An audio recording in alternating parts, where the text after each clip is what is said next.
আজকে তোমার কাছে একটা সাধারণ প্রশ্ন, সাধারণই বলা যায়, যেহেতু খুব কমন আর কি ব্যাপারটা। যে জিনিসের ব্যাপারে আমি তোমাকে আজকে জিজ্ঞেস করতে চাই সেটা হলো যে হিন্দু ধর্মে আমরা যে পুজো আচ্ছা করে থাকি, যে কোনো পুজোই হোক না কেন, এরকম তো অনেক সামগ্রী লাগে, কিন্তু যেটা সব থেকে জরুরি এবং সব সব পুজোতেই লেগে থাকে সাধারণত, সেটা হচ্ছে গঙ্গা জল। তো এই গঙ্গা জলের প্রয়োজনীয়তা বা মাহাত্ম্যটা কি আমাদের হিন্দু ধর্মে? জল তো অনেক অনেক জায়গা থেকেই আমরা জোগাড় সংগ্রহ করতে পারি, তাই না? প্রচুর জায়গা আছে, নদী, সাগর, সমুদ্র, পুকুর, ইত্যাদি ইত্যাদি। কিন্তু কোনো জলই আমাদের কাজ হয় না, শুধু গঙ্গা জলই আমাদের হিন্দু ধর্মে পুজো আচ্ছায় লেগে থাকে। তার যদি মাহাত্ম্যটা তুমি একটু বোঝাও। দেখ, আমরা তো ভিডিওস বানাচ্ছি। যদি শর্টস করতাম তাহলে দুটো আনসার দিয়ে বেরিয়ে যাওয়া যেত, এবং আমার মনে হয় এই প্রশ্নের দুটো উত্তর বা তিনটে উত্তর তো সবার কাছেই আছে। ঠিক আছে, তো সেই জিনিসটা আবার করে বলে কোনো বিশেষ লাভ কারোর হবে না। আচ্ছা। তো আমার মনে হয় আমি যতটুকু জানি গঙ্গার ব্যাপারে চেষ্টা করব পুরোটা জানানো। ভিডিওটা কিন্তু আজকে খুব সাধারণ প্রশ্ন করেছিস বলে খুব ছোট্টর উপরে উত্তর হবে তা কিন্তু নয়, একটু বড়ই হবে। আচ্ছা, সে হোক সে হোক। আমরা তো ওই জন্যই বসে আছি সারাদিনের পর, যে না, দিনের শেষে যদি কিছু নতুন কিছু জানতে পারি তোমার কাছে। দেখ, এগুলো হচ্ছে নতুন কিছু নয়, কিন্তু আমরা এগুলোকে জানি না। মানে জিনিসটা অনেক পুরনো, বা যাদের জানার তারা হয়তো জানে বা জেনে নিয়েছে, কিন্তু সকলে হয়তো এই ব্যাপারটা জানে না। সেখানে আমার মনে হয় যদি আমাদের ভিডিও থেকে যদি অন্তত 10 জনও মানুষ বেশি জানতে পারে গঙ্গা কেন প্রধান, একশো কেন বার গঙ্গার মাহাত্ম্য কিসে। কারণ আজকাল তো অধিকাংশ ইয়াং জেনারেশন, মানে যারা খুব একটা বেশি মানে দেবদেবী বা ধর্ম এই নিয়ে স্পিরিচুয়ালিটি নিয়ে, হ্যাঁ। হ্যাঁ, তো তাদের কাছে এগুলো কুসংস্কারে পরিণত হয়েছে। তো যাই হোক, তাদের ভুল ভ্রান্তিগুলোকে কাটানোর চেষ্টা করব দূর যতটুকু করা পারা। যাবে, হ্যাঁ হ্যাঁ। তো দেখ, গঙ্গা প্রথম আমরা দেখি গঙ্গার নামটা কোথায় পাই। প্রথম যে গঙ্গা যে নামটা, সেটা আমাদের সব থেকে পুরনো যে গ্রন্থ, আমি ধর্মগ্রন্থ বলছি না, সব থেকে পুরনো গ্রন্থ যেটা সেটা হচ্ছে ঋগ্বেদে পাই গঙ্গা নামটা। আচ্ছা। ঠিক আছে, যতদূর শুনেছি ঋগ্বেদে নাকি একবারই বলা হয়েছে গঙ্গার নাম, মানে বহুবার বলা হয়নি। কারণ ঋগ্বেদের যে সভ্যতাটা সেটা হয়েছিল হচ্ছে সিন্ধু নদীর পাড়ে, সরস্বতী নদীর পাড়ে। ঠিক আছে, তাহলে এবারে যদি কেউ প্রশ্ন করে যে তাহলে, মানে মানে ইন্ডাস ভ্যালি সিভিলাইজেশনের কথা তুমি বলছো? হ্যাঁ, সিন্ধু সভ্যতা বা Indus valley civilisation. Indus valley civilisation তো আমাদের একটা গর্বের বিষয় এই কারণে, কারণ সেটা এমন একটা সিভিলাইজেশন যেটা আজও চলমান। আর সব সিভিলাইজেশন ধ্বংস হয়ে গেছে। ঠিক আছে, কিন্তু আচ্ছা ইন্ডাস ভ্যালি সিভিলাইজেশন প্রথম তিনটের মধ্যে বোধহয় সব থেকে পুরনো। আমার মনে হয় টপ 2 এর মধ্যে বোধহয় ইন্ডাস ভ্যালি সিভিলাইজেশন পড়ে। তার আগে বোধহয় যতদূর মনে হয় আর একটা পরে, আমি নাম বলতে চাইছি না আন্দাজে।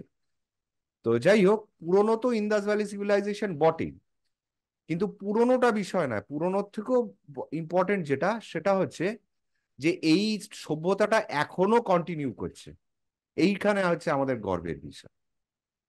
এবারে যদি আচ্ছা পুরনোর মাপকাঠিটা করতে চাই তাহলে কত পুরনো, তাহলে ঋগ্বেদ ইটসেলফ কত পুরনো সেটা তো আমরা এখনো বিচার করে চলেছি।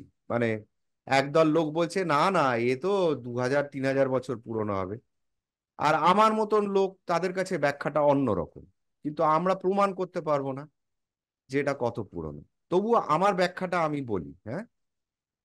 সেটা হচ্ছে, ধর, ঋগ্বেদে আমরা ঋগ্বেদ কোন কালে সৃষ্টি হয়েছে সেটা আগে বোঝার চেষ্টা করি। তো ঋগ্বেদে একটা জায়গায় লেখা হচ্ছে ইন্দ্র হত্যা করছে বৃত্রাসুরকে। ঠিক আছে, এবারে আচ্ছা বেদকে দুভাবে মানুষ পড়তে পারে। যারা জ্ঞান মার্গের পথে রয়েছে তাদের কাছে ইন্দ্র হচ্ছে একটা আহ, প্রাকৃতিক একটা একটা বিশেষ সময়, মানে যেরকম ধর ঝড় বৃষ্টি, খরা, অতিবৃষ্টি, এগুলো যেরকম একটা হুম। প্রকৃতির একটা মানে একটা উগ্র দিক, তেমনি ইন্দ্র হচ্ছে বজ্রপাত, সেটাকে বলা হয় ইন্দ্র। ঠিক আছে, বজ্রপাত। তো যারা জ্ঞান মার্গের পথে দেখবে তারা কিন্তু ইন্দ্রকে যোগ মানে জুড়বে কিসের সাথে? বৃষ্টিপাত বা বজ্র বা মেঘ, এর সাথে ইন্দ্রকে যোগ করবে। ঠিক আছে, তাদের কাছে বৃত্রাসুরের ডেফিনিশনটা অন্য। আর যদি ধার্মিক মানে ভক্তি মার্গে যাই, তাহলে ইন্দ্র হয়ে গেল দেবতা, আর বৃত্রাসুর হয়ে গেল একজন অসুর। কিন্তু অসুর। ভক্তি মার্গে যদি যাই তাহলে সেটা খালি গল্পেই থেকে গেল। মানে আমি মানে এই যে বেদের পেছনে যে রহস্যটা রয়েছে, সেটা আর কোনোদিন জানতে পারবো না, ওটা একটা গল্প কথা হয়ে থাকবে। কেউ কাউকে প্রশ্ন করবে হুম। এটা কি সত্যি, কারোর কাছেই উত্তর নেই যে এটা আদৌ সত্যি না মিথ্যে। উত্তর নেই। কিন্তু আমি যদি জ্ঞান ঠিকই। মার্গের পথে যাই, তাহলে আমি দুটো জিনিস দেখছি। এই কথাটা তুললাম কেন প্রথমে? এই কারণে তোলা যে জ্ঞান মার্গের পথে গেলে ইন্দ্র হলো কি? বজ্র। ঠিক আছে, ইন্দ্রের অস্ত্র কি? সেটাও বজ্র। বজ্র বলা হয়, বজ্র। বজ্র মানে বজ্র মানে বিদ্যুৎ। বিদ্যুৎ, লাইটনিং, মানে যেটা বিদ্যুৎ হুম চমকায় না হুম হুম। বৃষ্টির হ্যাঁ হ্যাঁ সময়, হ্যাঁ হ্যাঁ। ওই বিদ্যুৎ। এমনি তারের মধ্যে দিয়ে যে বিদ্যুৎ যাচ্ছে সেটা নয়। না না না না। ঠিক আছে, মানে ইংলিশে যেটাকে আর একটা বলা হয় লাইটনিং এন্ড থান্ডার। হ্যাঁ। তাহলে সেই বিদ্যুৎ, তাহলে ইন্দ্রের অস্ত্র হচ্ছে কিন্তু আর বজ্র। হ্যাঁ, আর বৃত্রাসুর হচ্ছেন অসুর। এবারে গল্পটা কি? যে একটা সময় আসে, আমি পুরো গল্পে যাচ্ছি না, আমি খালি যতটুকু প্রয়োজন ততটুকু বলছি। যে আচ্ছা। সায়েন্স একদিকে বলছে, এটা কিন্তু সায়েন্স বলছে প্রমাণিত, যে সরস্বতী নদী একটা সময় জল কমে গেছিল, জল ছিল না সরস্বতী নদীতে। আচ্ছা। ঠিক আছে, এবং তারপরে আবার জল স্রোত আসে। কিন্তু মাঝখানে একটা সময় ছিল যখন সরস্বতী নদীতে জল ছিল না। ঠিক আছে, মানে কি শুকিয়ে গেছিল? হ্যাঁ শুকিয়ে গেছিল বলতে পারিস, মানে স্রোত ছিল না। আমি ভেঙে বলছি তোকে, হুম স্রোত হুম। ছিল না, জল আচ্ছা। ছিল না। ঠিক আছে, তো এইবারে আরেক দিকে বলছে যে বৃত্রাসুর, বৃত্রাসুরের অর্থ যদি সাংস্কৃতিক অর্থ দেখি, সংস্কৃততে অর্থ যদি দেখিস, তাহলে সেটা মানে হয় টু এনভেলপ। এনভেলপ মানে কি? চাদরের মতন ঢেকে দেওয়া কোনো কিছুতে। ঠিক আছে, to cover up. To cover. তাহলে বৃত্রাসুর কি করেছিল? মর্তের মানে ইন্দ্র কোথাকার রাজা? স্বর্গের রাজা। স্বর্গ কোন অঞ্চলটা? হিমালয়কে বলা হয় যে দেবভূমি। দেবভূমি বলতে কোন জায়গাটা হুম। বোঝায়? এই যে উত্তরাখণ্ড, ঠিক আছে, বদ্রীনাথ, উত্তরাখণ্ড। কেদারনাথ, এইগুলোকে বলা হয় হুম। দেবভূমি, তাই তো? তাহলে স্বর্গরাজ্য কোনটা? Himalayan area, Himalayan range. ঠিক আছে, এইবারে বৃত্রাসুর কি করেছিল? মর্তের মানুষদের উপরে প্রচন্ড চাপ সৃষ্টি করেছিল। কি করেছিল? জল আটকে দিয়েছিল। কিভাবে? এবারে সে আচ্ছা। কিভাবেটা তোকে ভেদ করতে হবে। এবারে বৃত্রাসুর মানে হচ্ছে, এক হচ্ছে ঢাকা বা টু এনভেলাপ, আর আরেকটা অর্থ হচ্ছে মেঘ বা বরফ। ঠিক আছে, সংস্কৃত অর্থ দ্বারা। ঠিক আছে, এবারে আচ্ছা। এবারে আমি তাহলে ডট গুলো কানেক্ট করছি। হ্যাঁ, যে তাহলে বরফ বা মেঘ, মেঘ তো আমি কিছু খুঁজে পাচ্ছি না। যদি বরফ হয়ে থাকে, তাহলে হ্যাঁ এটা হতে পারে যে যদি বরফ হয়ে যায়, গ্লেশিয়ার থেকে যে জলটা বেরোয়, সেই গ্লেশিয়ারটা যদি মেল্ট বন্ধ হয়ে যায়, যদি গ্লেশিয়ারটা থেমে যায়, জল জল যদি আর না বেরোয়, হুম হুম। তাহলে আর সিন্ধু নদীতে, সরস্বতী নদীতে আর জল পাওয়া যাবে না, তাই তো? না। তাহলে এটা কোন সময় হয়ে থাকতে পারে? তাহলে আমি আবার গেলাম হচ্ছে সাইন্টিফিক ব্যাখ্যায়, যে আজ থেকে 12,000 বছর আগে তোর লাস্ট আইস এজ হয়েছিল এশিয়াতে। এশিয়া মানে যার মধ্যে ভারতবর্ষ পড়ে। ভারত বলছি না কিন্তু, হুম। ভারতবর্ষ বা আমাদের পুরো ভারত, মানে যার মধ্যে বাংলাদেশ, পাকিস্তান, ঠিক আছে, তারপরে তোর এইদিকে আফগানিস্তান, ঠিক আছে, এই সমস্ত অঞ্চলটা জুড়ে কিন্তু ছিল ভারতবর্ষ। ইভেন সিরিয়া পর্যন্ত চলে গেছিল ভারতের একটা সময় সীমানা। তো আমি সেই ভারতবর্ষের কথা বলছি, তো কারণ আজকের দিনে তো সরস্বতী নদী যেই জায়গাটা সেটা পাকিস্তানে চলে গেছে ভাগাভাগি হওয়ার পরে। তো আচ্ছা। পাকিস্তানের বালুচিস্তানের ওইদিকে, যেটা আজকে বুঝেও রয়েছে। তো যেটা বলছিলাম, যে তাহলে বৃত্রাসুর কি করলো, জল আটকে দিল, মর্তের লোকের কষ্ট হলো, এটা হচ্ছে গল্প। মানে ধার্মিক পথে যদি চলিস, যেখানে দেব দেবী রয়েছে। আর সাইন্টিফিক পথে কি পেলি, যে একটা সময় ছিল যেটা কিনা 12,000 বছর আগে, যখন আমাদের এই পশ্চিমবঙ্গ বল বা গ্লেশিয়ার, যে হিমালয় থেকে যে নদীগুলো সৃষ্টি হয়েছে, সেগুলো পুরো বরফে ঢাকা পড়ে গেছিল। লাস্ট আইস এজ যাকে বলে, আইস এজ সিনেমাটা তো সবাই দেখেছে, বাচ্চাদের কার্টুন মুভি আইস এজ। মানে তখন এশিয়াতে চারিদিক বরফ ঢাকা পড়ে গেছে। এবারে আচ্ছা। তখন কি হয়, কিছু দল মানুষ তোর এই আহ সরস্বতী নদীর পার থেকে, কারণ ওইখানে তো ইন্দাস ভ্যালি সিভিলাইজেশন, সিন্ধু সভ্যতা হয়েছে, এবার ওইখান থেকে কিছু দল মানুষ তখন সরে আসে হচ্ছে গঙ্গার কিনারা। তো সেটাই আমি পরে আসছি, সেই সেই সেই মার্কিংটাও আমি পরে বলছি। তো আপাতত এটা বোঝেনি যে বৃত্তাসুরকে তাহলে কি করে তাহলে আবার জল এলো, না 12,000 বছর আগে লাস্ট আইস এজ হয়েছিল, এবং সেটা ইন্দ্র কি করলো, তার বজ্র দিয়ে, এবারে বজ্র কি দিয়ে বানিয়েছে, দধিচির হাড় দিয়ে, সেই সব গল্পে আমি যাচ্ছি না, বজ্রের দ্বারা কি করলো, বৃত্রাসুরকে বধ করলো। তার মানে যে বরফের আস্তরণটা বরফের ঢাকা হ্যাঁ, বরফের, জমেছিল সেটাকে ভেঙে দিল। হ্যাঁ ভাঙলো। এবারে এর পেছনে সায়েন্স দেখ, যে বরফকে তুই কিন্তু আইদার, মানে অত বরফকে তুই গলাবি কি করে, কারোর শক্তিতে তো চলবে না, তাই না? কিন্তু দেখ, জল হচ্ছে গুড কন্ডাক্টর অফ ইলেকট্রিসিটি। মানে ইলেকট্রিসিটি। হ্যাঁ, জল, জল ইলেকট্রিক যদি জল ছোঁয়, তাহলে জলের মধ্যে দিয়ে খুব তাড়াতাড়ি ইলেকট্রিক ছুটতে পারে, খুব গুড গুড কন্ডাক্টর যাকে বলা হয়। কিন্তু হুম হুম জলটাই যখন বরফ করে দেওয়া হয়, বরফ যখন হয়ে যায়, তখন কিন্তু ওটা পুয়ার কন্ডাক্টর অফ ইলেকট্রিসিটি হয়ে যায়। হুম হুম বুঝলি? পুয়ার কেন হচ্ছে, আমি ওই যে বললাম যে আমি ওই শর্টস বানাচ্ছি না, ভিডিও বানাচ্ছি একটু ভালো করে বোঝানোর জন্য। তো হাইড্রোজেন আয়ন, যেটা হাইড্রোজেন আর অক্সিজেন মিলে জল তৈরি হচ্ছে, তো হাইড্রোজেন আয়নগুলো জলে, মানে লিকুইড যখন থাকে তরল অবস্থায়, হাইড্রোজেন আয়নগুলো ঘুরে ফিরে বেড়াতে পারে, সেই জন্য ইলেকট্রিসিটি গুড কন্ডাক্টর হয়ে যায় জলে। কিন্তু বরফে হাইড্রোজেন আয়ন নড়ে চড়ে বেড়াতে পারে না, খুব টাইট হয়ে যায়, সেই জন্য ব্যাড কন্ডাক্টর হয়ে যায় বরফ। তাহলে কি হয়, যে ধর এই হলো বরফের আস্তরণ, এবার এইখানে যদি তুই বজ্রপাত করিস, বজ্রপাত হয়, তাহলে বজ্রটা কিন্তু হয় ফুটো করে নিচ দিয়ে বেরোবে, আর নয়তো এই রকম ভাবে যেটা হয় বজ্রপাত, যেটা হয় এই রকম ভাবে বজ্রের, নদীর যেরকম ট্রিবিউটারিজ বেরোয়, শাখা প্রশাখা বেরোয়, বজ্রপাতেরও কিন্তু এরকম শাখা প্রশাখার মতন বেরিয়ে ছড়িয়ে যায়, এবং যেই যেই জায়গা দিয়ে যাবে সেখানে ফাটল নিয়ে আসবে, এবং সে ততক্ষণ যাবে যতক্ষণ না সে মাটি স্পর্শ করতে পারছে, কারণ মাটিতেই বজ্রপাতটা শেষ পর্যন্ত গিয়ে মিশে যাবে, তাই তো, মানে পৃথিবীতে। মানে আর্থিং, যেটাকে আমরা বলে থাকি আর্থিং। হ্যাঁ, যেটাকে আমরা আবার বলে থাকি আর্থিং। ঠিক আছে, কি সুন্দর। তাহলে ও যতক্ষণ না আর্থিং পাচ্ছে, ও কিন্তু ফাটলটা মানে চিরে, মানে বরফের গায়ে মানে একদম আঁচড় মারার মতন খুব গভীর দাগ ফেলে, সেটা যেখানে মাটি পাবে সেইখানে গিয়ে আর্থিং নিয়ে নেবে, মানে মাটিতে চলে যাবে।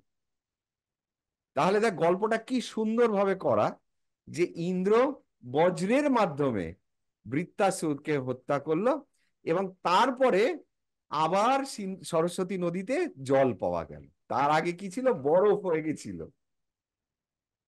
তাহলে এই গল্পটা যখন বুঝলাম, আর যখন আমি পিছিয়ে গিয়ে দেখলাম সায়েন্স কি বলছে, তাহলে আমি ঋগ্বেদ কত পুরনো সেটা পাচ্ছি, যে 11,000 12,000 বছর অব্দি তো এই আইস এজ, মানে ঠান্ডা হচ্ছে পৃথিবী, এটা 12,000 বছর হুম। আগে অব্দি হয়েছে।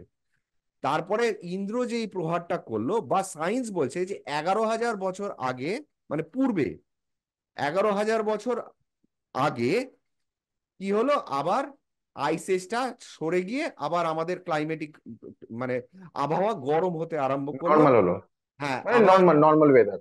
হ্যাঁ নর্মাল হতে আরম্ভ করলো, নর্মাল হয়নি চট করে, আস্তে আস্তে নর্মাল হয়েছে। এখন যেরকম মানে গ্লেশিয়ার সব গলে যাচ্ছে চারিদিকে, আমরা বলছি পলিউশন পলিউশন পলিউশন, এখন হুম। গ্লেশিয়ার, এটাও কিন্তু একটা সময়, ঐতিহাসিক সময় যেখানে জলের স্তর বেড়ে চলেছে। তো সেটা বোঝা গেলে তাহলে এই গল্পের মাধ্যমে আমি এটা কি বুঝলাম, যে ঋগ্বেদ তাহলে কোথায় হলো, 11,000 বছর আগে। বুঝতে পারলি যে 11,000 বছর আগে, তাহলে ঋগ্বেদের মানে ঋগ্বেদ তারও আগে হয়ে থাকতে পারে, কিন্তু 11,000 বছর আগে হয়েছে এটুকু আমি বুঝে গেলাম সাইন্টিফিক ব্যাখ্যা এবং ঋগ্বেদে যে মন্ত্রের ব্যাখ্যা আমি করে, তাই তো? এবারে হয়তো অনেকে তর্ক করবে, তা আমি তাদেরকে জোরহাত করে একটাই জিনিস বলার চেষ্টা করছি, যে আমি ঠিক কি না। প্রবলেমটা কেন আমি বলছি শোন, পাশ্চাত্য দেশ কি বলে, মানে যারা পাশ্চাত্য শিক্ষায় প্রভাবিত, তারা বলে তুমি ভুল, বা তুমি প্রমাণ করো তুমি ঠিক বলছো। আর হুম, আমরা ঠিকই। ভারতীয়রা হিন্দুরা প্রমাণ করতে ব্যস্ত হয়ে যাই যে আমি ঠিক বলছি না ভুল বলছি, আমি প্রমাণ করছি। তো আমি তাদেরকে হাত জোর করে বলছি যে আমি প্রমাণ করতে যাব না যে আমি ঠিক বলছি না ভুল বলছি, তুমি প্রমাণ করো যে আমি ভুল বলছি।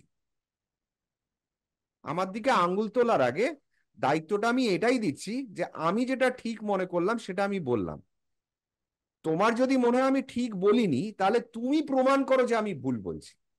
এবারে ওদের দায়িত্ব, ওরা প্রমাণ করুক না, ঠিক আছে?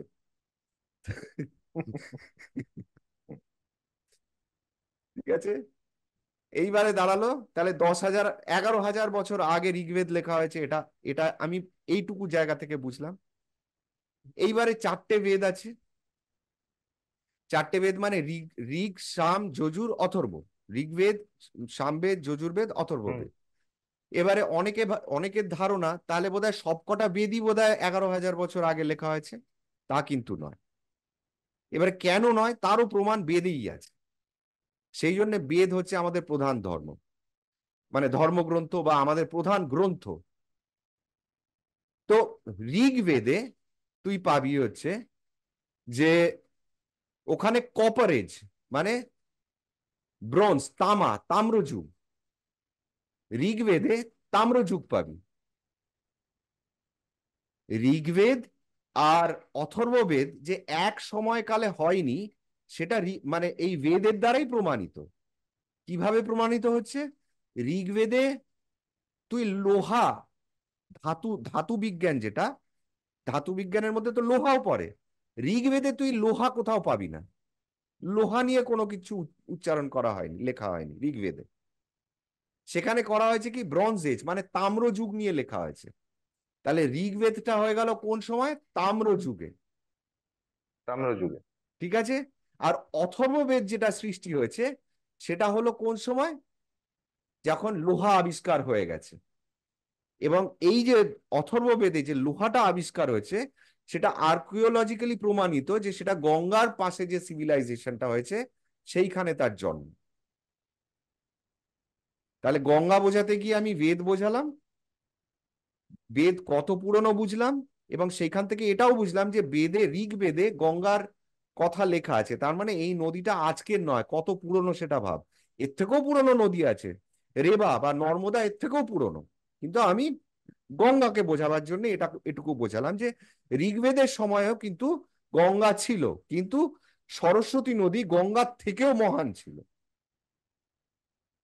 এবং ঋগ্বেদ আর অথর্ববেদ দুটোর সময়কাল বুঝতে গেলে পরে আমরা ওই তাম্রযুগ আর লৌহযুগ, এই দুটো মানে bronze age and iron age, এই দুটোর সময় দিয়ে আমি বোঝাতে পারছি যে এই পুরো যে বেদটা লেখা হয়েছে তাদের সময় কিন্তু হাজার হাজার বছর গ্যাপের মধ্যে লেখা হয়েছে।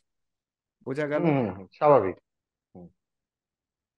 এইবারে তাহলে গঙ্গার উৎসটা মানে প্রথম নাম আমি পেলাম হচ্ছে বেদে, ঠিক আছে, ঋগ্বেদে। হুম। ঋগ্বেদে। তাহলে গঙ্গার মাহাত্ম্য এই কারণে, কারণ আজকে যদি নদীটা বুজে যায় বা নষ্ট হয়ে যায়, আজ থেকে কয়েক হাজার বছর পরে, যেরকম আজকে সরস্বতী নদী আর নেই, তেমনি যদি কালকে গঙ্গাও যদি আর না থাকে, তাহলে কিন্তু বেদকে আমরা প্রমাণই করতে পারবো না কোনোদিন যে বেদ গল্প না সত্যি। যেরকম আজকে আমাদের মানে 90% লোক ভাবে যে বেদ, রামায়ণ, মহাভারত এগুলো সব গল্প। কেন গল্প? কারণ আমরা প্রমাণগুলো খুঁজে পাচ্ছি না, আর আমরা প্রমাণ দিতে ব্যস্ত। সেই জন্য বললাম যে আমি প্রমাণ দেব না, তুমি প্রমাণ করো আমি ভুল। ঠিক আছে? তো এই আমাদের শেকড়টাকে ধরে রাখার জন্য আমি বেদটা বললাম, বেদের যে গঙ্গার উচ্চারণ হয়েছে সেইটা আমি আনলাম। তাহলে এই গেল ইতিহাস। এইবারে যদি আমি দেখি, রামায়ণেও গঙ্গার কথা বলা হয়েছে। ঠিক আছে? রাম গঙ্গার পাড়ে তর্পণ রামায়ণে। করেছেন। ঠিক আছে? আচ্ছা। সেটা রামায়ণে মেনশন করা। মহাভারতেও তুই গঙ্গা পাবি। এই যে পিতামহ ভীষ্ম, তার মা কে ছিল? গঙ্গা। তাই না? তাহলে গঙ্গা কিন্তু মহাভারতেও আমরা পেলাম। পিতামহ ভীষ্মের মা কে ছিল? গঙ্গা ছিল। তো গঙ্গার পতি কে ছিল? শান্তনু, যদ্দূর মনে হয়। তো গঙ্গা, শান্তনুর গঙ্গাকে দেখে খুব পছন্দ হয়। গঙ্গা বলে যে ঠিক আছে, আমি তোমায় বিয়ে করতে রাজি আছি, কিন্তু বিয়ের পরে আমার একটাই শর্ত, যে আমাকে কোনোদিন প্রশ্ন করতে পারবে না কোনো বিষয়। যেদিন প্রশ্ন করবে সেদিন আমি হারিয়ে যাব, তোমার থেকে দূরে চলে যাব।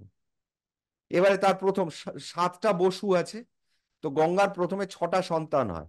এবার শান্তনু বুঝতে পারে যে সন্তান হচ্ছে, তারপরে যাচ্ছে কোথায়। প্রথম সন্তান চলে গেল, শান্তনু জানতে পারলো না রাজা হয়ে যে গঙ্গা কোথায় নিয়ে যাচ্ছে, কিন্তু প্রশ্ন করতে পারবে না।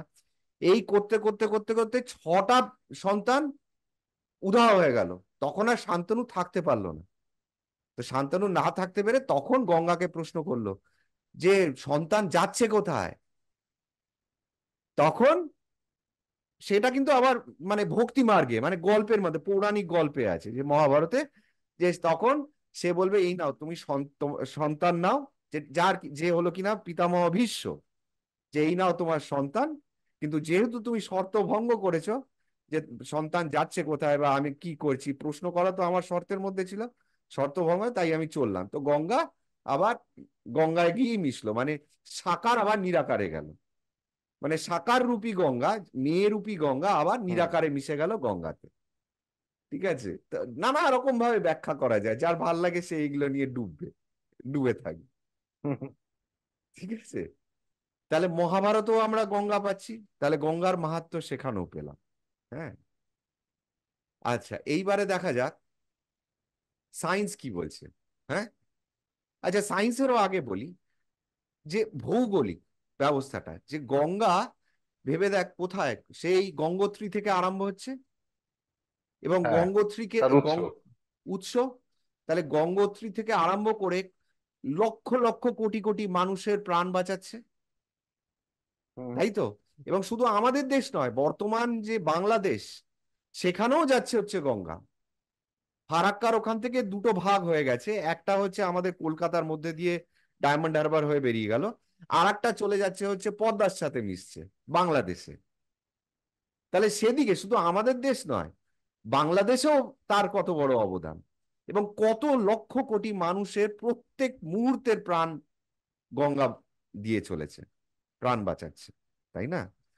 চাষবাস, আজকে গঙ্গার মতন যদি নদী আমাদের দেশে না থাকতো, তাহলে আমরা কোনোদিন এই শস্য যে এক্সপোর্ট করছি, রপ্তানি করছি বিদেশে, সেটা সম্ভব হতো না। তাই না? না। তাহলে সেখানে গঙ্গার অবদান রয়েছে। তাহলে সেগুলো তো ভেবে দেখতে হবে। আমি তো শুধু আধ্যাত্মিক হ্যাঁ, চেতনা আধ্যাত্মিক দিক থেকে গঙ্গার উপকারিতা বললে হবে না, তো সমস্ত দিকটা দেখতে হবে। যে আজকে তুই যদি সে তো ঠিকই। ইন্ডিয়ার জিডিপি ক্যালকুলেট করিস, আমরা ফ্রিতে পাওয়া জিনিসকে ক্যালকুলেট করছি না, যেহেতু গঙ্গাটা ফ্রিতে পাওয়া, তাই আমরা ওটাকে আর হিসেবে ধরছি না। কিন্তু যদি কালকে কাউকে বলা হয় যে গঙ্গা আমাদের ভারতবর্ষের কতটা জিডিপির জন্য গঙ্গা দায়ী, তাহলে বুঝতে পারবি গঙ্গার মাহাত্ম্য কত। আর তবে দেখ, এই গঙ্গার পেছনে যে এই যে পলিউশন, এই যে দূষণ হচ্ছে, সেটা হয়তো আটকানো যাবে। আজকে যে গঙ্গা একদম জায়গায় ঠিক। জায়গায় নর্মদাতে, নর্দমায় পরিণত হচ্ছে, দুনিয়া এক একটা শহরের বড় বড় ড্রেন এসে গঙ্গায় ফেলে দেওয়া হচ্ছে, কানেক্ট করে দেওয়া হচ্ছে। এগুলো তবে বন্ধ হবে যদি লোকে সরকারকে প্রশ্ন করা আরম্ভ করে যে গোটা ভারতবর্ষে কত জিডিপি গঙ্গার অবদানে আমাদের আমাদের গ্রোথ হচ্ছে। তাহলে বোঝা যাবে গঙ্গা। আমি কোনো ধর্মের কথায় যাচ্ছি না, কোনো বিশ্বাসের কথায় যাচ্ছি না এখন, তাই না? একদম আচ্ছা, যুক্তিযুক্ত। তাহলে এই গেল আর একটা দিক। এইবারে যেটা সবাই মিলে বসে আছে যে, এতক্ষণ তো গেল, এগুলো হয়তো অনেকে জানতো না কিন্তু ইন্টারেস্ট পাইনি। এইবারে আসি হচ্ছে যে ভক্তির সায়েন্টিফিক। কথায়। ভক্তির কথায়, ভক্তি এবং সায়েন্স, সায়েন্সেও আসি। আমাদের দেশে তো এত শিব মন্দির, তাই তো? একটা শিব মন্দির দেখাতে পারবি যেখানকার প্রসাদ খেয়ে মানুষ অসুস্থ হয়েছে? না, আমার জ্ঞানে তো নেই। জানা নেই তো। আমার থাক, জানা নেই। থাকবেও না। এবং সেটা কিন্তু আজকের কথা বলছি না, বা লাস্ট 10 বছর বা 25 বছরের কথা বলছি না। লাস্ট 1000, 1500, 2000 বছর পুরনো শিব মন্দিরও আছে। এবং আজ পর্যন্ত কোনো খবর পাবি না যে সেই মন্দিরের প্রসাদ খেয়ে বা গ্রহণ করে কেউ অসুস্থ হয়েছে।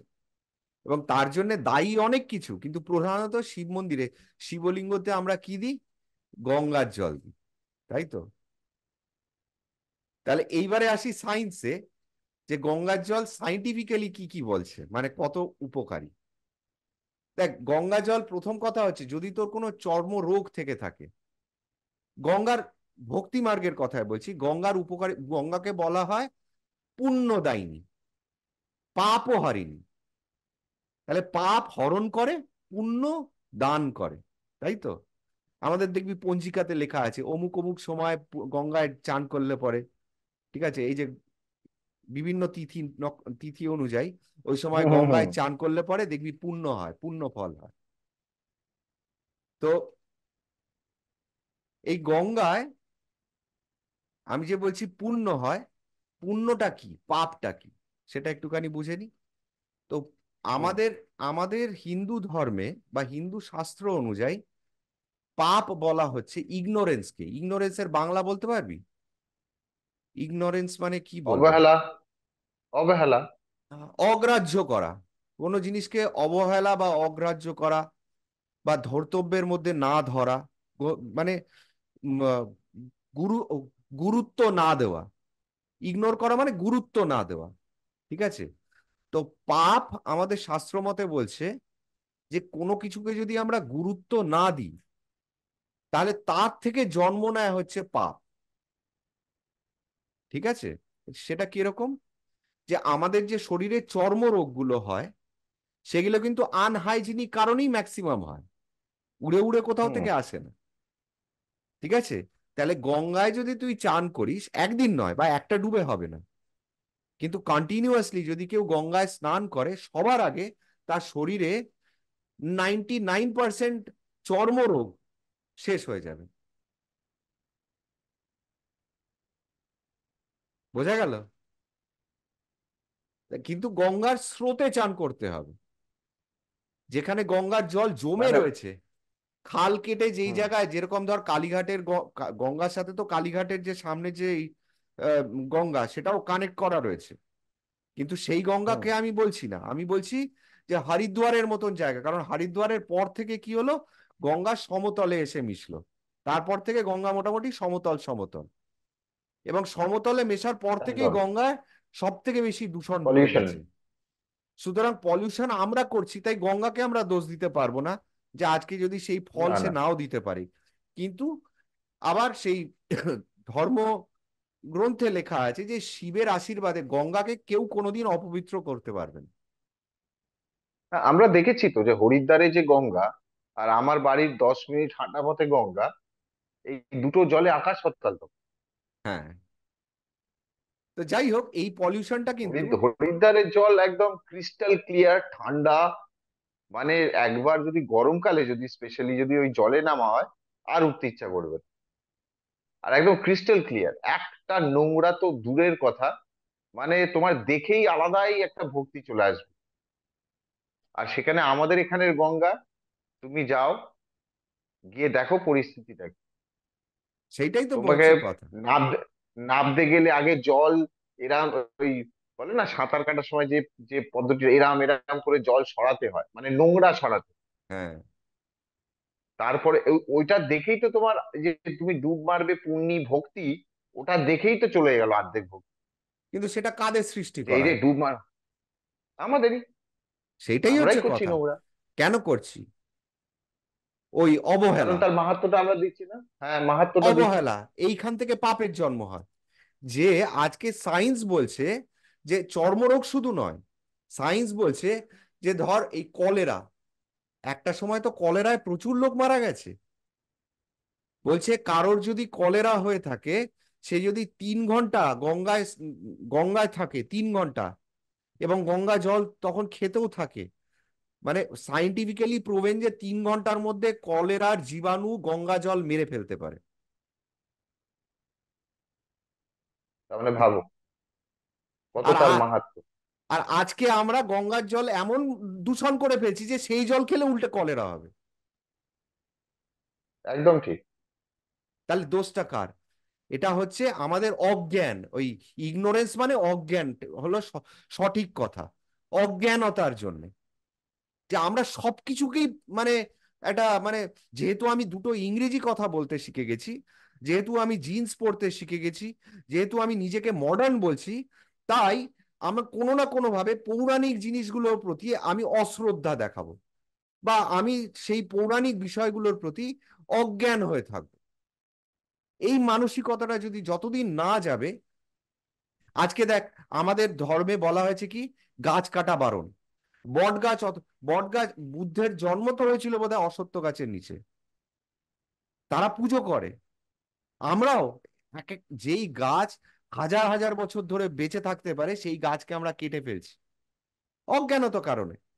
যার জন্য আজকে তুই দেখ, গোটা পৃথিবীতে ক্লাস 5-এর বইতে ডিফরেস্টেশন, মানে জঙ্গলকে হম। যাতে রক্ষা করা যায় সেই নিয়ে পড়ানো হচ্ছে। আর আমাদের সময় সেটা পড়ানো হতো না, আমরা জঙ্গলে বসেই পড়তাম, প্রকৃতির সাথে মিশে আমরা উম, ভালোভাবে একসাথে থাকতাম। সেই আমরা সেই মানুষ হয়েছি আর কি সেইভাবেই। সেই চেতনাটা আমাদের মধ্যে ছিল, কিন্তু এখনকার দিনে কি হয়েছে, সেই চেতনাটাই না হারিয়ে ওটা ফেলছে মানুষ। ডিফরেস্টেশন নয়, ওটা ডিফরেস্টেশন হবে না, ওটা অ্যাফরেস্টেশন হবে। এখন নতুন এফ- করে গাছ লাগাতে বলছে। তো ডিফরেস্টেশন অ্যাফরেস্টেশন দুটোই হচ্ছে হয়েছিল সেম। বলেই অ্যাফরেস্টেশন। হ্যাঁ, তো সেটা হ্যাঁ। গাছটা কাটছে, সেটাই তো ডিফরেস্টেশন।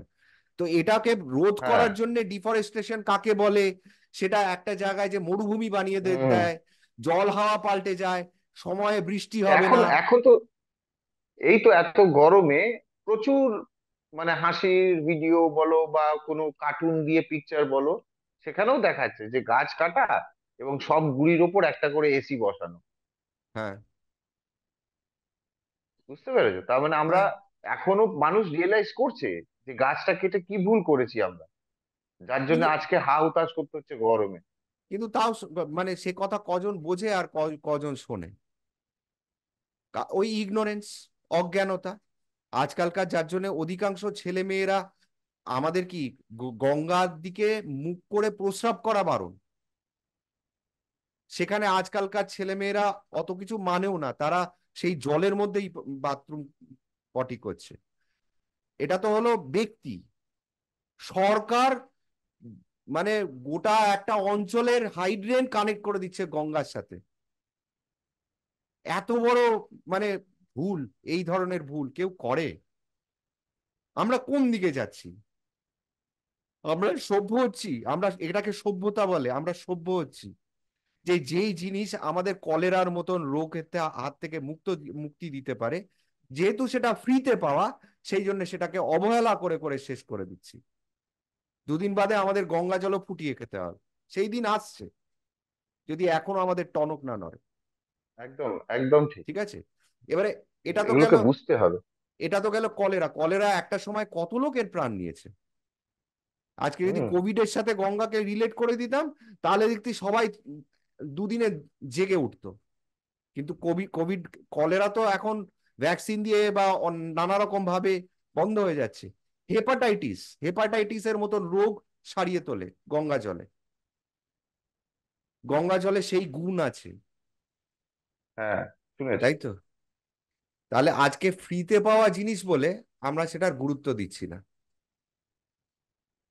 আজকে আজকে গঙ্গাটা তো ফ্রিতে পাওয়া, সেই জন্য আমরা তার হুম। গুরুত্বটা দিচ্ছি না, যে তার কি মাহাত্ম্য সেটা আমরা ভুলে যাচ্ছি। আজকালকার সব মডার্ন জেনারেশন, তারা ভাবছে এগুলো কুসংস্কার। কিন্তু সেই মডার্ন জেনারেশনেরই কিন্তু ছাত্ররা যারা সায়েন্টিস্ট হচ্ছে, তারা এইগুলো বলছে যে গঙ্গা জলে 3 ঘন্টার বেশি কলেরা জীবাণু টিকে থাকতে পারে না। আচ্ছা, না হয় গেল কলেরা, আর কি হতে পারে? যক্ষ্মার নাম শুনেছিস তো? টিবি, টিবি, হুম। যক্ষ্মা। হুম। যক্ষ্মা রোগ সেরে যায় হচ্ছে গঙ্গা জলে। আজ পর্যন্ত কিন্তু যক্ষ্মার জীবাণু মারার কোনো ডাক্তারি ওষুধ কিন্তু বেরোয়নি, জানিস কি? কিন্তু টিভির তো ওষুধ বেরিয়েছে আমি জানি, না, টিউবারকুলোসিস। না। টিউবারকুলোসিস চেপে রাখা যায়, কমিয়ে রাখা যায়, দাবিয়ে রাখা যায়, কিন্তু মারা যায় না। কোনো ডাক্তারকে জিজ্ঞেস করবি, টিউবারকুলোসিস নির্মূল করে দিতে পারবে এরকম কোনো ওষুধ এখন পর্যন্ত পৃথিবীতে আবিষ্কার হয়নি। ও কোনো ডাক্তার তোকে টিবি হলে পরে ওষুধ দেবে, যেটা তোকে নিয়মিত খেয়ে যেতে হবে 3 মাস, 6 মাস, 1 বছর। এবং ডাক্তার বলে দেবে যে তোমাকে এই এই এই এই ফল খেতে হবে, দুধ খেতে হবে, ঘি খেতে হবে, ডিম খেতে হবে, এই যার যেটা খাবারের মধ্যে পড়ে। হুম। কিন্তু হুম।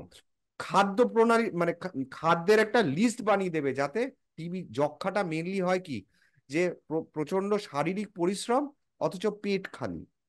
সেইখানে এই টিবির জার্ম বা যক্ষ্মার জীবাণুগুলো কি করতে থাকে, হাড় খেতে থাকে, হাড় হাড় খাওয়া চালু করে দেয়। তো সেই জন্যে সেটাকে চাপিয়ে দেওয়ার ওষুধ আছে, কিন্তু সেটাকে নির্মূল করার ওষুধ নেই। গঙ্গা জলে টিউবারকুলোসিস হয় না, মেরে ফেলে। বাহ, এটা জানতাম না। জানে না, অনেকে জানে না। জানে না বলেই তো অবহেলা গঙ্গার প্রতি। আজকে কালীঘাটের সামনে যে গঙ্গা, সেখানে তো দেখলে মনে হবে ওই জল খেলে পরে মানুষ ডায়রিয়া হয়ে মারা যাবে। অথচ ডায়রিয়া গঙ্গা জলে সেরে ওঠে, এটাও সায়েন্স বলছে যে গঙ্গা জলে ডায়রিয়ার মতন রোগ সেরে ওঠে, আমাশা যাকে বলা হয়। কিন্তু সেটা ওই কলকাতার জল বা বারাণসীর জল খেলে হবে না, কারণ, ঠিক আছে। হ্যাঁ, আমি রিলেট করছিলাম ব্যাপারটা, যে আমার বাড়ির 10 মিনিট হাঁটা পথেই গঙ্গা, কিন্তু আমি এক এক সময় যা যা জিনিস দেখি বা যা রূপ দেখি, আমি মেলাতে পারছিলাম না ঠিক। যাই হোক, তুমি বলো এবার। হ্যাঁ, তো গঙ্গার যেহেতু দেখ, মানুষের মনে প্রশ্ন হ্যাঁ, তুমি আসবে। তুমি তো যদি, না না, তুমি যদি বলো যে হ্যাঁ হরিদ্বারের গঙ্গার জল, তাহলে আমি মানতে রাজি আছি যে হ্যাঁ ও যা দেখেছি। আমি যা কিছু বলছি সেটা হরিদ্বার অব্দি ধরে নে। তারপরের গঙ্গাটা এত আচ্ছা। দূষিত করে ফেলেছি আমরা, যে তারপরে গঙ্গা জল খেলে কি হবে কেউ বলতে পারবে না। হ্যাঁ, কিন্তু তবুও সেটা গঙ্গার জল, তার ভেতরে এখনো সেই প্রপার্টিজ আছে, সেই গুণগুলো আছে। আছে, অবশ্যই আছে। ঠিক আছে, আমি না বলছি না। সেই জন্য দেখবি এখনো কিন্তু গঙ্গার জল যদি তুই ভরে একটা বোতলে রাখিস, তাহলে সেই জলটায় শ্যাওলা ধরে না। হুম। ঠিক আছে, এবারে শ্যাওলা কেন ধরে না? আচ্ছা, রোগটা আগে বলে নি।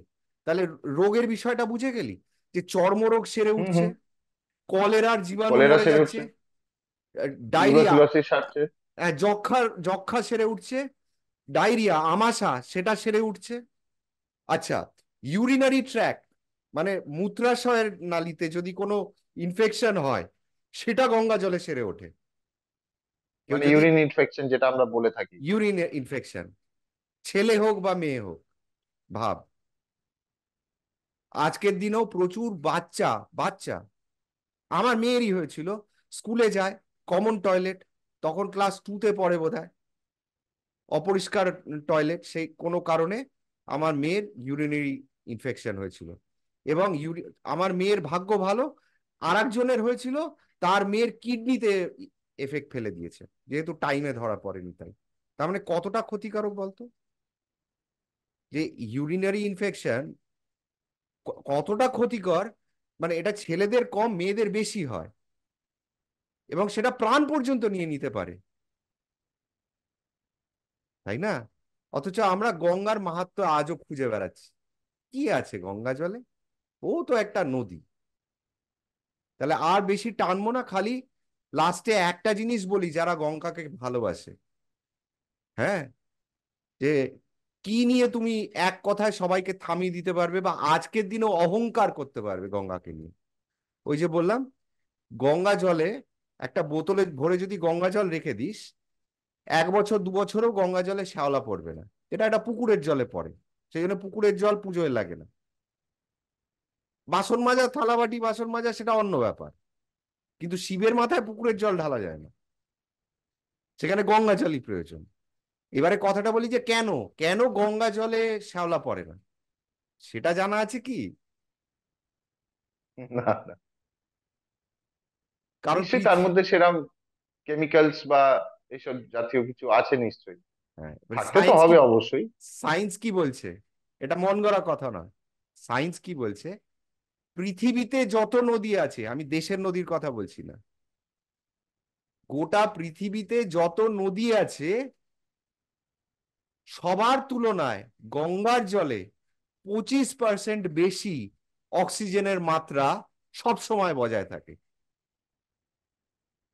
সায়েন্টিস্টরাও জানে না যে এটা কি করে হচ্ছে, কিন্তু হচ্ছে। এবং যেহেতু অক্সিজেনের মাত্রাটা এতটা বেশি, সেই জন্যে ওতে কোনোদিন শ্যাওলা পড়তে পারে না, জলটা পচেই না, জলটা নষ্টই হয় না।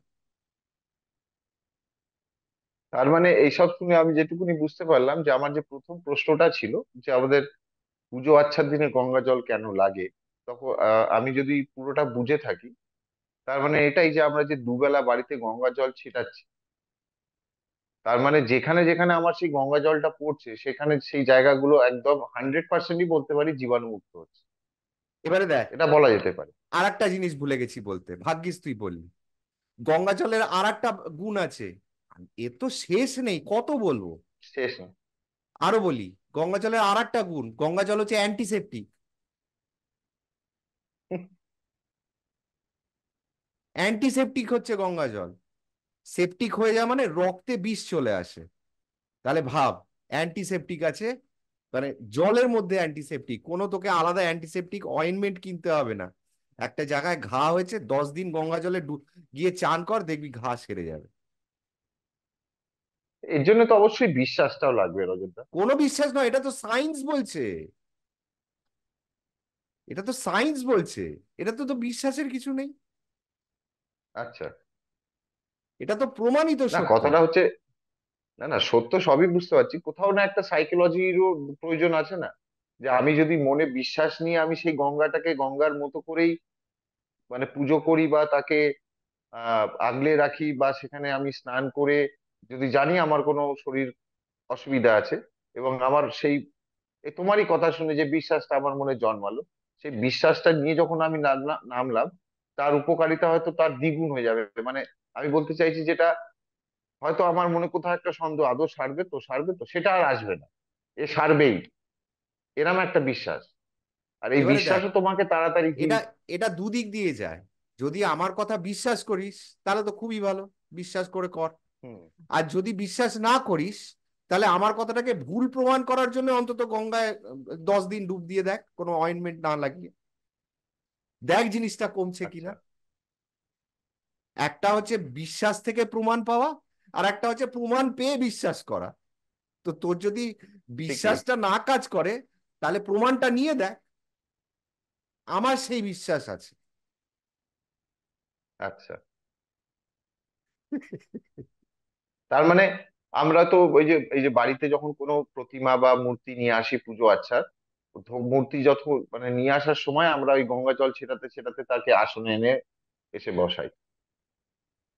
না, দেখ, তার মানে আজকের দিনে গঙ্গা জল ছেটানোটা ব্যাপারটা দাঁড়িয়ে গেছে, কিন্তু অ্যাকচুয়াল প্রথাতে তো ছেটানো কথাটা কোথাও লেখা নেই। ওটা হচ্ছে যেরকম ধর কোনো শিক্ষক আসছে, আগেকার দিনে কি খালি পাই, তখন তো আর চামড়ার জুতোর ব্যবহার হতো না এত বেশি, যখন এইসব নিয়ম তৈরি হুম। হয়েছে। তো সেই সময় খালি পায়েই ঘোরাঘুরি হতো। তো যাতে মানে গোবর না পড়ে থাকে বা বিড়াল কুকুরের যাতে নোংরা না করে থাকে পথটা, সেই জন্য কি হতো, গঙ্গা জল দিয়ে, কারণ জীবাণু মারে, জীবাণুনাশক, এই যে বললাম, অ্যান্টিসেপ্টিক তার উপরে। তো তো কি হতো, সেই পথটাকে আমরা গঙ্গা জল দিয়ে ধুইয়ে দিতাম। আজকে যেরকম আমরা দেখি না, ফিল্ম স্টাররা অ্যাওয়ার্ড নিতে যাচ্ছে, রেড কার্পেট কার্পেট পেতে দেওয়া হচ্ছে। তো হুম হুম রেড হুম রেড কার্পেট তো এখন এই হালে চালু হয়েছে। আমাদের ধর্মে রেড কার্পেট বহু আগে থেকে আসছে, বহু যুগ ধরে হুম হুম। আসছে। যে পুরো ঝেঁটিয়ে গঙ্গা জল দিয়ে রাস্তা পরিষ্কার করে দাও, কি না আমাদের বাড়িতে ব্রাহ্মণ আসছে, বা পণ্ডিত মশাই আসছে, বা ঠাকুরের প্রতিমা আনা হচ্ছে, শুদ্ধ করো জায়গাটা। শুদ্ধ কি দিয়ে করবে? না গঙ্গা জল ঢেলে ঝেঁটিয়ে পরিষ্কার করো। বাহ। ঠিক আছে, তাহলে মানে যারা শেষ যারা যেটা জানতো না বললাম, গঙ্গার। হ্যাঁ, আশা করছি সহজভাবে বোঝাবার। এখন জানি না কে কতটা মনে রাখতে পারবে, খালি এটা ভুলিস না যে পৃথিবীর মধ্যে যত নদী আছে তার মধ্যে গঙ্গাই একমাত্র নদী যার ভেতরে অক্সিজেনের সেখানে মাত্রা 25%, পঁচিশ অন্যান্য পার্সেন্ট বেশি। অন্য যে কোনো নদীর তুলনায় 25% বেশি। যার জন্য গঙ্গার জলে শ্যাওলা ধরে না। পলিউটেড অবস্থায় নয়, বারাণসী বা কালীঘাটের গঙ্গা, বা যেখানে গঙ্গায় প্রচুর নোংরা পড়ছে সেটা বলছি না, হরিদ্বার অবধি যেখানে জল একদম পরিষ্কার থাকছে, পাওয়া যাচ্ছে, সেইখানে গিয়ে পরীক্ষা কর আমার কথা মেলে কিনা, তারপর দেখ যে গঙ্গা জলের কি মাহাত্ম্য। ঠিক আছে, ঠিক আছে, তাহলে যথেষ্ট আজকে ভালো বুঝলাম। এবং এতটাও আমি জাস্ট জানতাম না তো গঙ্গার ছোট একটা, যদি কেউ জিজ্ঞেসও করতো গঙ্গা জল কিসে, না আমি বলতাম গঙ্গা জলে এমন গুণ আছে জীবাণু, জীবাণু নাশক, জীবাণু মারে। কিন্তু এত কিছু রয়েছে তার মধ্যে সেটা জানতাম না, সত্যি কথা বলতে। আর জেনেও ভালো লাগলো, মানে ইনফ্যাক্ট গর্বিত মনে হয়। ইনফ্যাক্ট অহংকারের গর্বিত বিষয়, মনে হয়। অহংকার করার বিষয় এটা। হুম হুম। একদম। কিন্তু কষ্টটা কোথায় বলতো? যখন এই গঙ্গাকে লোকে অবহেলা করে। করছে, করে মানে কি করছে। সেটাই। তাহলে সবকিছুই কিন্তু কুসংস্কার নয়। তুমি না, মানেটা বুঝছো না, সে তো তার 100 বার। মানে এই নয় সেটা কুসংস্কার। তোমার কাছে মানেটা নেই তার মানে এই নয় ওটা একটা কুসংস্কার। তুমি অর্থ ভেদ 100 করতে বার। পারছো না, তুমি তুমি অপারগ, তুমি মূর্খ, তুমি মানেটাই বুঝতে পারছো না, সেই জন্য তুমি ভাবছো ওটা কুসংস্কার। কিন্তু সবকিছু কুসংস্কার নয়। প্রত্যেকটা জিনিসের পেছনে একটা যুক্তি আছে, একটা কারণ আছে। সেটাই বলার চেষ্টা করছি। সবকিছু কুসংস্কার নয়, সবকিছুকে হেলায় উড়িয়ে দেওয়া যায় না। এটাই। তাহলে আজকে এই অবধি থাক, হ্যাঁ। ঠিক আছে, ঠিক আছে, খুব চল, সুন্দর। খুব সুন্দর, অনেক কিছু জানলাম। টাটা। Tata tata.